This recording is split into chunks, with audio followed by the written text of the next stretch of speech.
His major focus is on growing varieties as well as they can be achieved.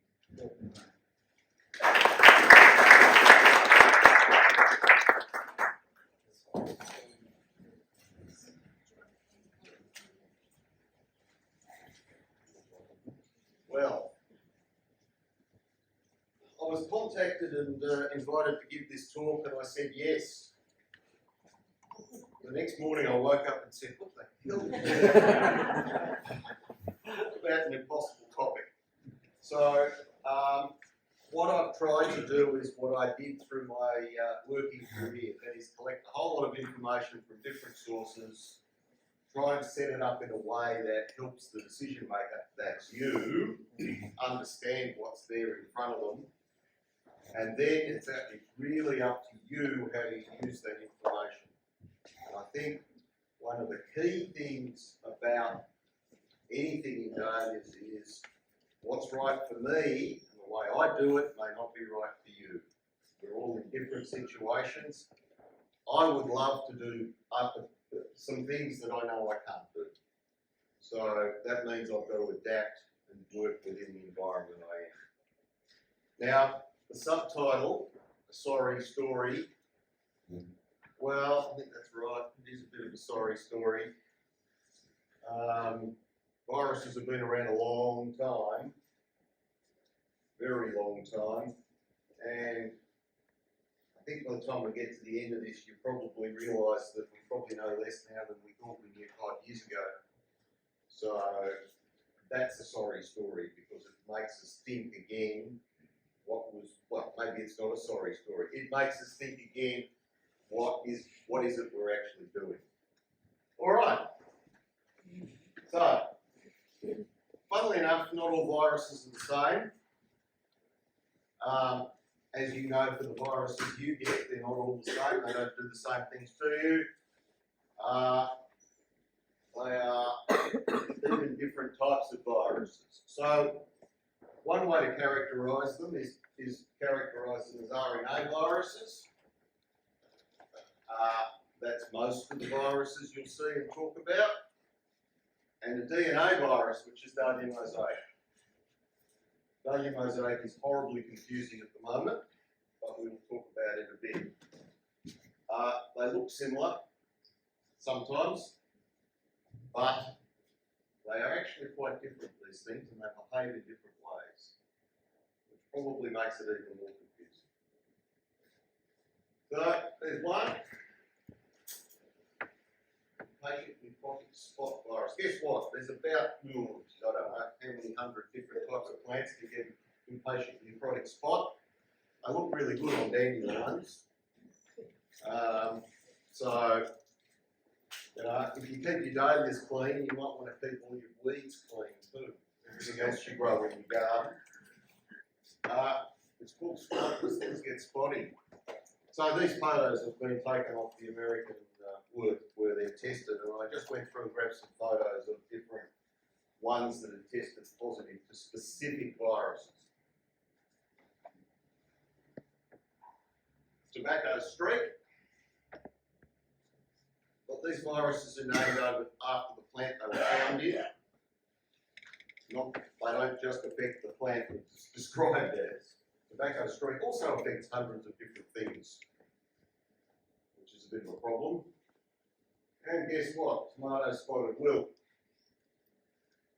Now, I could go backwards. You can see that there's yellowing in the leaves on all of those, but I'm not sure that I can tell them apart just by looking at the leaves. Now,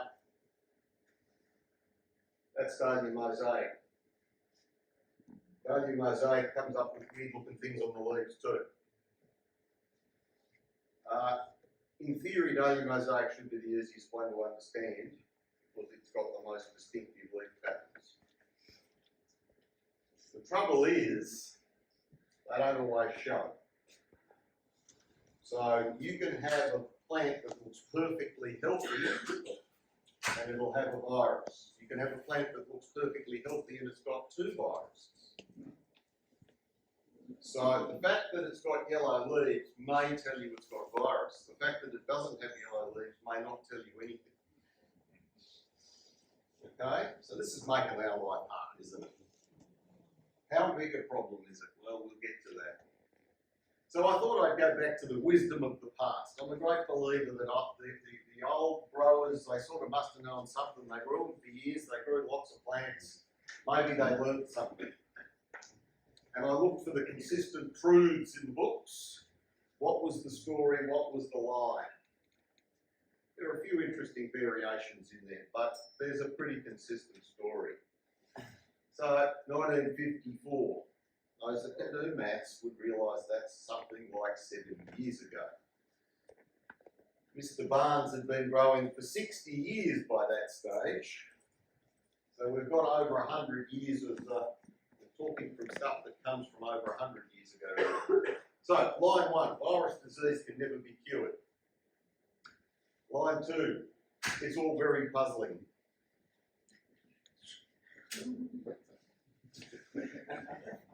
So, that immediately makes one scratch one's head and say, what he's saying is, this is the line that I've got. This is what people tell me is the truth, but what I've observed doesn't necessarily fit very neatly into my truth. Okay? So it was 3 paragraphs he wrote in his book. The first one says it can never be fixed, and the next 2 explain how it's all weird. Okay? And then I can come up with the next thing. That's right. But can they? So that's an interesting question. So for those that are cut flower producers, this guy was a lecturer at a College of Advanced Education, if you like. He did research for cut flower growing. Wrote a book. One of the books, he wrote a number of books. One of them was on Dahlias. It's a very interesting book. If you can find it, it's quite good. Next fact, it's always there. Viruses get transferred by thrips and aphids, and can be transferred on cutting equipment. So if you wander around your garden and pick all your flowers and put them all in a bucket as you go, you're probably shifting your virus. You've got lots of aphids in your garden, they're doing it for you. But aphids shift some viruses and not others. Thrips shift some viruses and not others. How many people have managed to get their garden free of thrips? Good luck. Now, one thing that came up consistently is plants are usually dwarfed in one way or another. And the flowers look all weird. This does not appear to be true, yet it shows up in just about every one of the books as being one of the symptoms of virus. It could be true that if they've got virus, well, one of the bits of speculation you'll see around the place is that if they've got 2 or 3 viruses, then you get stuck. I don't think anyone really knows. But if it's stunted and the flowers look weird, what the hell have you got it in your garden for anyway? Alright? Badly affected plants should be burned, weeds limited, and keep sucking insects under control. So that's for all big cut flower production, right? That's how he's thinking about it. That's the standard story. Keith Hammett, the book he wrote in 1980 now, Keith's still around. You could probably go and ask him what he thinks now. It's probably different, but what did he say? Host plants show obvious disease symptoms.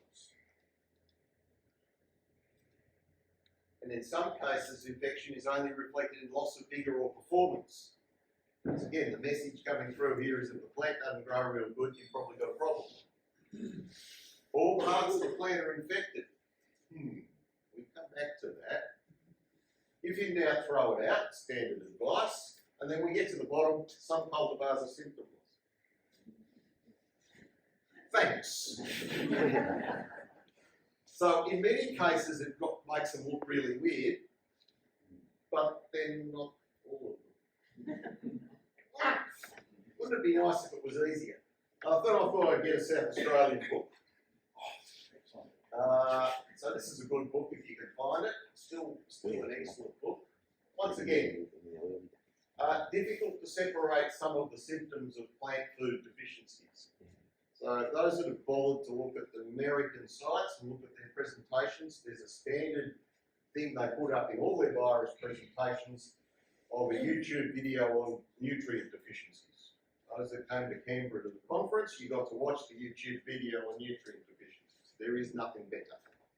That's the one you look at, all right? Doesn't solve your problem, but it helps.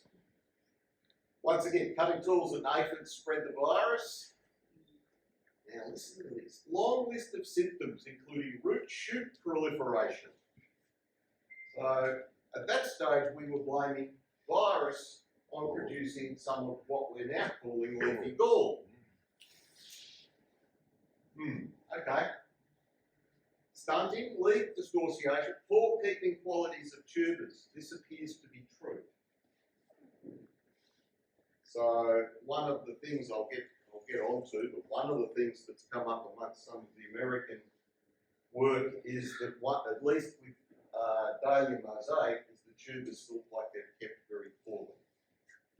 So it may be true for Dahlia mosaic. Yellowing is various ways in the leaf, so that helps us. And then we've got Philip Damp's one from '89, our worst enemy. There is no cure. The entire stock from which that plant originated should be burned. Not just the one that got sick, what it was propagated from and anything that was propagated from it should be burned. Dahlia mosaic causes stunting. Symptomless carriers exist. And then you went off and wandered around little leafy and crown gall. So there seems to be a bit of a confusion there between leafy and crown gall and virus. But the story is pretty consistent, isn't it? And I've got another one. Contaminated blade, stunting, mottling of leaves. Look at the quote at the bottom. Virus infection has dramatically reduced in recent years. This was 2003. Yeah. If that path had continued, where would we be with virus contamination? Interesting. Conclude from this, virus causes stunting and yellowing of leaves. Transferred by sucking insects and mechanically. Some varieties are symptomless. Virus cannot be cured. Once infected, always infected. Okay, so that's the conclusion you get from the old books, right? Except some of them weren't sure. So let's go through it. Virus causes stunting and yellowing of leaves. Sometimes. Some varieties are symptomless. The testing so far in the US does not show varieties that are symptomless. It shows different varieties show up sometimes. One of the reasons people argued some varieties are symptomless is they thought the dark leaf ones were full of virus and it just didn't show because they had dark leaves. The testing doesn't show that.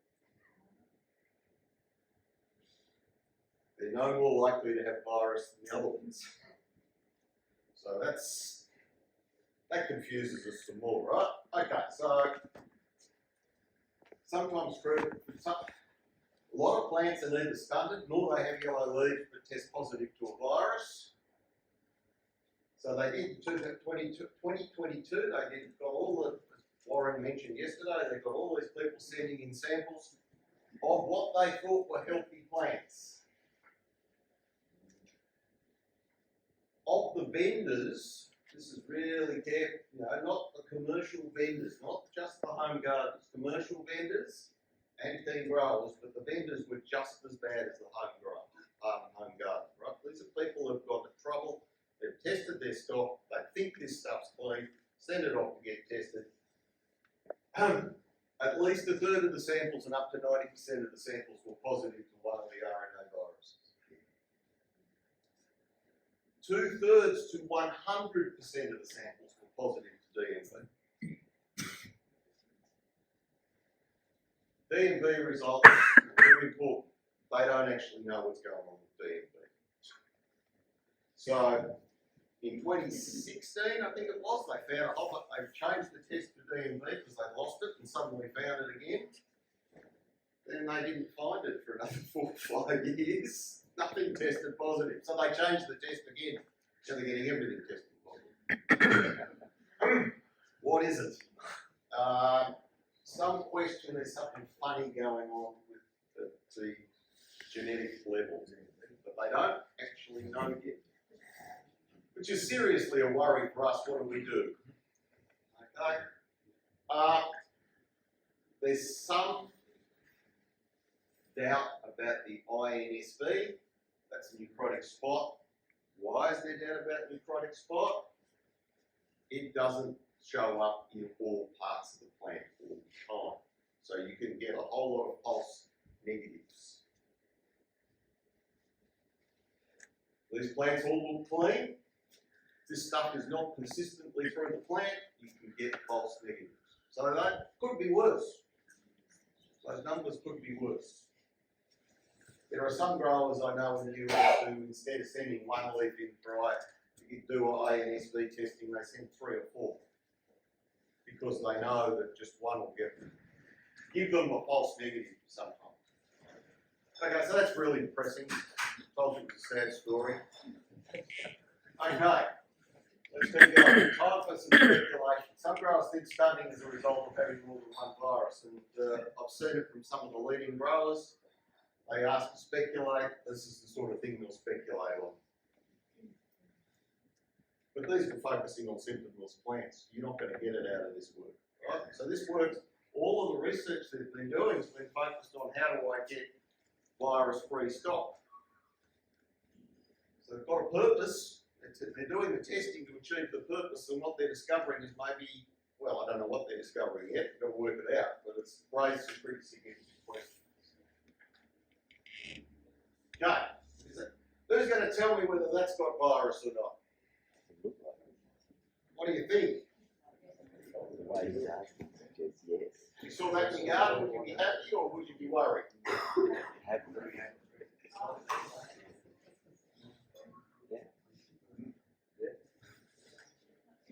Okay, positive. Good. What about that one? You all worried?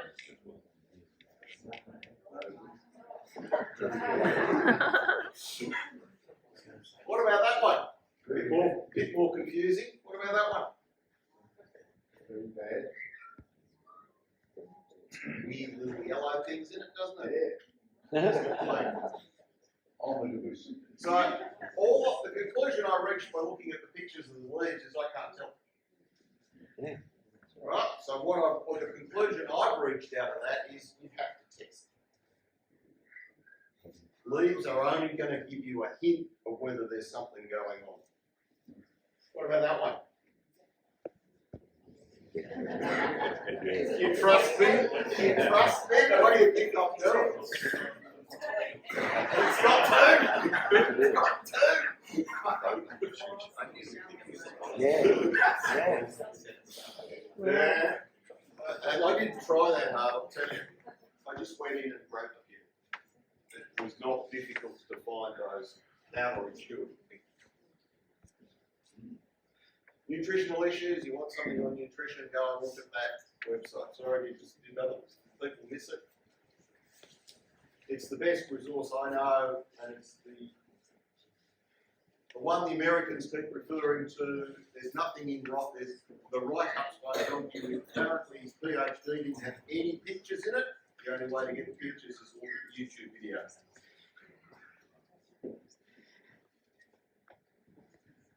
The joys of sucking insects.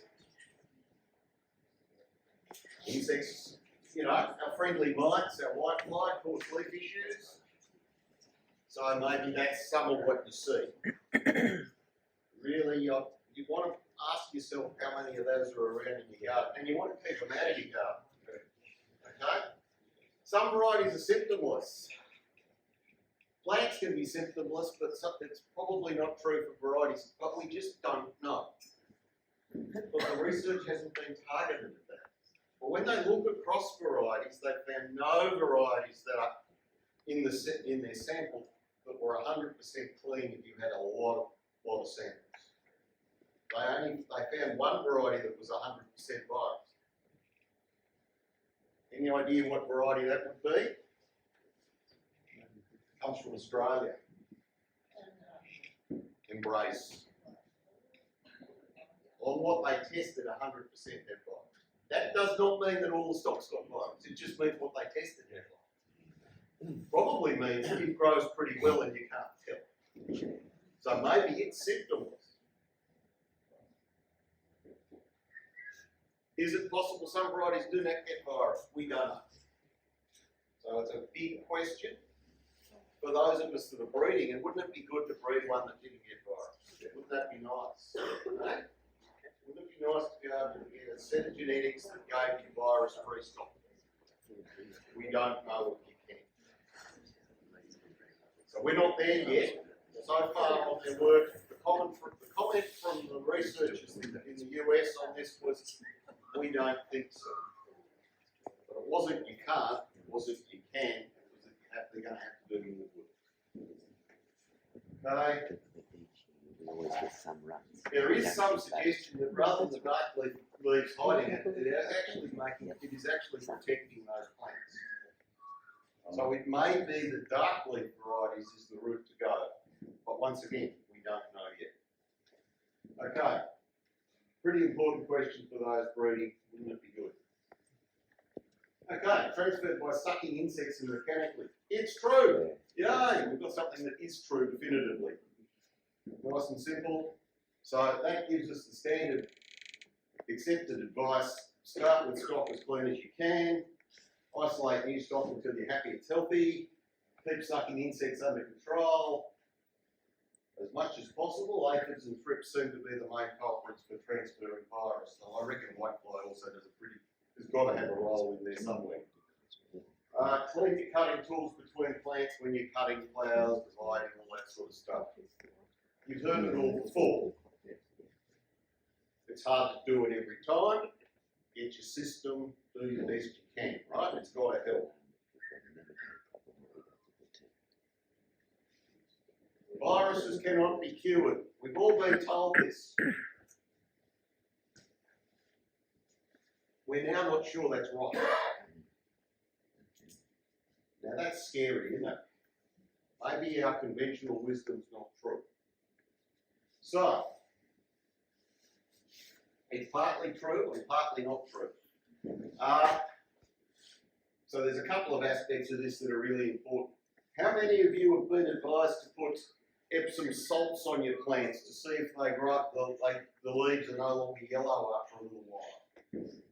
How many of you feed and say, oh look, it's fine now? Yeah. The plant grows out of the virus. Nah. The plant just grows faster than the virus can get to it. One of the things they've found is that good growers, without any inverted commas, that have look like they've got lovely clean stock, have got more virus than other people. Because the plants don't show it. Right? They're growing so fast, the plants don't show it. So when you get put the Epsom salts on, put the feed on, well maybe it never had virus, maybe it was nutritional. Maybe all you've done is get it to grow so fast that the virus doesn't show anymore. Maybe what you did was in adding something did absolutely nothing. The plant just had to get its roots out into the soil and grow properly. If it's virus, it's virus. If the plant's growing with virus that year, it's got virus that year. So that bit's true. Okay? But the second bit is that virus does not always persist between years. Now that's got to confuse the hell out of us, right? But some are more persistent than others. So the simple story here that they are, as far as they can tell, is the impatient necrotic spot is not particularly persistent. The other ones are. Okay? What does that mean? Good Lord, we haven't worked that one out yet.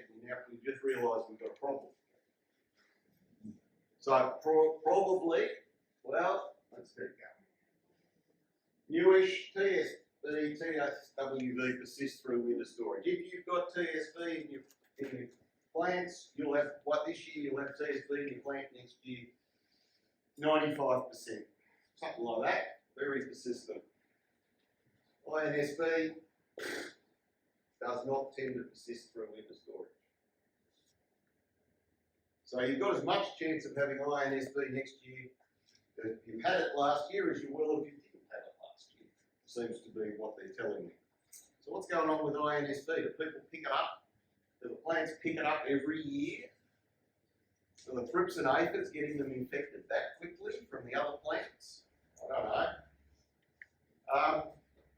D&B seems to persist. I think, but it reduces tuber storage. So it doesn't matter if it persists, the damn thing's dead. Right? You don't have it anymore. It sounds like you don't have a problem. Right? So the advice for the first time that I've ever seen this year was quite different. It changed. In their March presentation, they changed the advice. They said if it's got TSB or TSWV, throw it out. They said if it's got INSB, let's test it again next year to see if it's still there.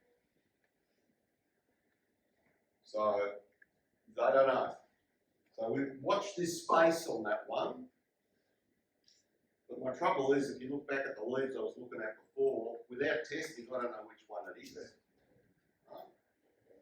So, we've got some options here. These are the bats, or look like they're the bats. I move every day. What do we know about Australia? Well, there's been some testing done. Are we immune? No, unfortunately not. So, around 2/3 of the of recent testing over the last few years of what was in theory clean, high quality stock, some sourced from the DSA auction, some sourced from growers of new releases, 2/3 tested positive to an RNA virus. So guess what? We got the same numbers the US does. It's there. It's persistent. Very simple, but I was scared of how close the numbers were when I did them.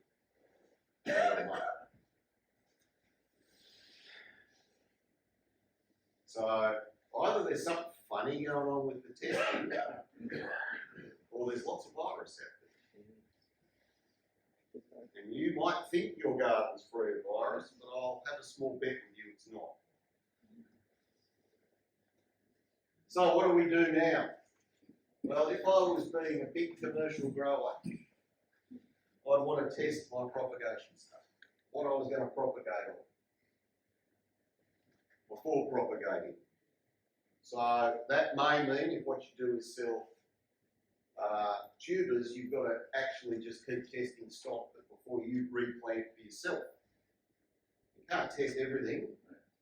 Just, you want to, let's just say, it costs you more to test every plant than you'll get back in the amount of money that you make by selling the tubers off it. So you can't test everything, but you could test what you propagate from. Put back in your own garden. But you want to know what your strategy is when it tests positive, because a whole lot of them are going to test positive. You can get testing done. You can in Australia. Trust me, possible. Very careful with garden hygiene, trips, aphids, and any sucking insects. May clean between. Propagation from cuttings from tested stock. That would look to be the way to get your stock. Even if what you're doing is selling tubers, grow your tubers off things that have been tested before you took the cuttings off them. So grow cuttings, sell the tubers. If you can afford it. If you're big enough. If you're selling enough. Alright? What if you're not? When would that be big enough? There's another way you could get clean stock. Get a perfectly clean house. It'll keep all the insects out. Keep it clear of every weed and only introduce seed into it. because it looks like RNA virus double transferred through seed. We don't know about the mosaic. Just say we don't know about the mosaic.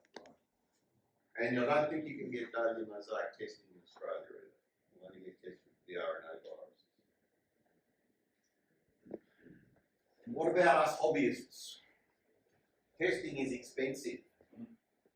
Are you feeling mad enough to try and test lots of things? What would you do if your favourite variety comes back positive? What would you do? What would your strategy be? If you're going to go to testing, you better know how you're going to respond to it before you do it, because it's going to come back positive. Right? Something you don't want to lose will come back positive. So before you bite that bullet, know what you're doing. Otherwise, we're probably going to do what we're doing anyway. That's wonderful garden hygiene. If anything looks sick, not growing well, phone a shovel. Get rid of it. Clean between. Quarantine anything new that's coming into your garden. You don't want anything that looks sick going into your garden. Right? Keep the aphids and trip down. Tricky. Take cuttings from your best stock. And I'm getting wound up here. Yeah. Just let me keep going. Take cuttings from your best stock. We don't really know whether taking cuttings will help to eliminate the persistence between the years, but certainly some of those old growers were convinced that taking cuttings helped. Right? I know that the way they clean, that they can clean virus out of these things. They want to commercially. The way they clean them is take real berry stem tips, and they just keep going until it's clean. So that does work, but taking a cutting's not that short. But I'm a great believer in taking cuttings anyway, so I'll put it in there. It can't do you any harm, right? Okay, that's me. I'm going to stop. I'm sure you've got lots of questions that I won't be able to answer. But I think that was actually my point. So, questions? Yeah, that's scary. All right. At the front. I was just going to ask, can you get tested in Australia? Yes. I think you've answered only for one time. No, you can get testing. You can get tested if you're prepared to pay for it. Lots of people provide the testing. There's different ones, different sorts of testing available. What I don't know, and I don't know that anyone knows, is what's the probability of a false positive or a false negative. So I'm not sure about that. Up the very back. Something to sterilise the soil. The soil won't matter. It's going to be in the plant. All right. It's not in the soil. It's in the plant. But look, unless you have a completely sterile growing environment, you'll have something there that carries one of those viruses between years anyway. Just a quick question on testing. So if we don't test for Dahlia mosaic in Australia, if stock is sold as virus-free, is virus-free the one test? That's the one. Look, the reason I say the Dahlia mosaic test is not. We don't actually. The professors at the university haven't quite worked out how to do the Dahlia mosaic test in a way that they understand the results. So there's not much point us getting testing when we don't actually know what the result means, and we don't actually.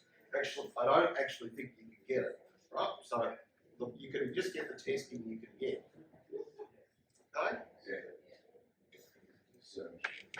Graeme, do you think we worry too much about it?